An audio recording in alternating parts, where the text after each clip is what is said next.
Hello everyone, welcome to Politics Today on Channels Television. I'm Sheung Okinbaloye. Let's take a look at our headlines. Nigeria faces tough economic times, but how far has President Buhari's economic ideas generated benefits for Nigerians since becoming the president in May of last year? We look at the APC campaign promises and the present economic realities. That's the focus on the program tonight.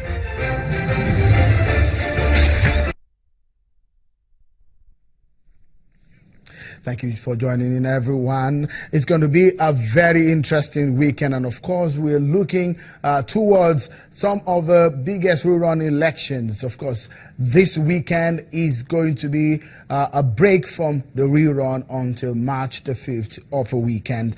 But we're getting more clarity on some of the election and the Supreme Court judgments that is coming out. The latest is that of Abia State, where the Supreme Court has given reasons behind its earlier verdict, setting aside the judgment of Court of Appeal which sacked Abia State Governor Okeze Ikpeazu. In a unanimous decision, the panel of Supreme Court justices agreed that the lower court erred by declaring the candidate of the All Progressive Grand Alliance, Alex Oti, the winner of the governorship election. The panel, led by Chief Justice of Nigeria, Justice Mahmood Mohammed, held that the appellate court usurped the power of the Independent National Electoral Commission, which is the only organ empowered to cancel polling results. The court also faults the lower court reliance on card reader for its judgment. The judgment now is very clear as what the Supreme Court is saying, that the appellate court erred by declaring Alex Oti the winner of Abia State 2015 governorship election. And of course, the appellate court also usurped the power of the Independent National Electoral Commission, which is the only organ empowered to cancel polling results. We've heard the reason behind the Rivers State, the Taraba State governorship election judgment, and this one is that of Abia State governorship election. Away from the courtrooms now, but still looking at the controversies being generated from the courtroom. The crisis rocking the People's Democratic Party in Anambra State is far from being over. This comes as the Ejike Ogwebego-led faction of the party is demanding for the immediate issuance of certificate of return to its members who participated in the national and state assembly elections. Addressing a news conference in Abuja, the spokesperson of the group, Honorable Tony Ofia, says the suit by INEC seeking an interpretation of the January 29th judgment of the Apex Court is a ploy aimed at preventing the PDP faction from realizing their electoral mandate. Former national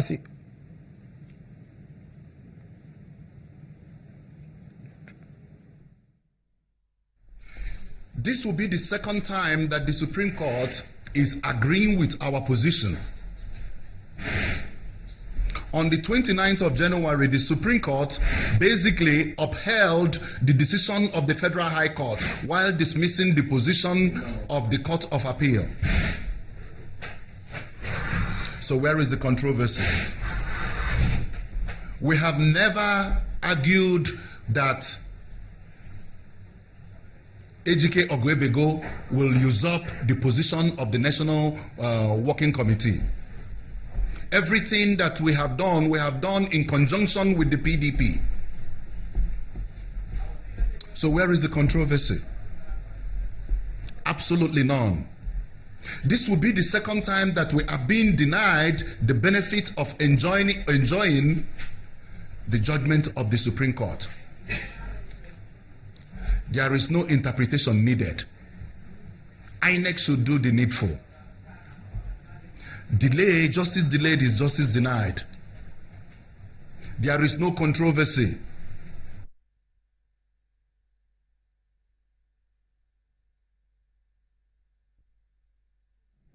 But from that, let's go to the courtroom again, where this particular interesting story of what we have been following, the case of the former National Security Advisor, Colonel Sambo Dasuki, who has accused the president of being behind his unlawful arrest and continued detention without trial since December 29, 2015.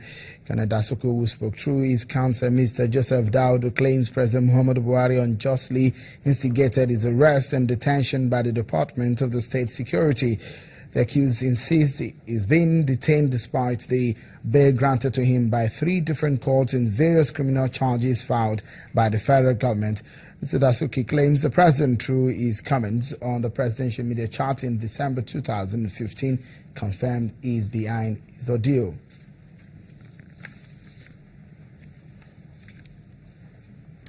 And straight now to the main focus of the day. A lot of people have talked about the present economy woes. Call it woes, call it challenges, call it problems. Well, different terminologies, different terms for different folks. Well, that's exactly how is looking at now. But Nigerians are the ones bearing the brunt of the economic situation in the country. President Muhammadu Buhari, before getting into office, made several promises, himself and his party, the APC, giving Nigerians hope of a new Nigeria, which they say is going to thrive on the change agenda. And these are some of the promises they made. They've said they were going to create a phased social insurance scheme to assist certain groups in the population with social welfare payments through a phased program, starting with the young people under 30 years and the unemployed. They also promised senior citizens over 70 years, the disabled and armed service veterans.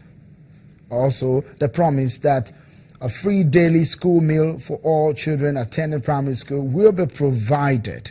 A lot of debate as to how this will be realized. Again, they promised 3 million new jobs a year. Also, part of the promise in the APC manifesto is that there will be guaranteed free education. And they also said that they're going to employ at least an extra 100,000 police officers.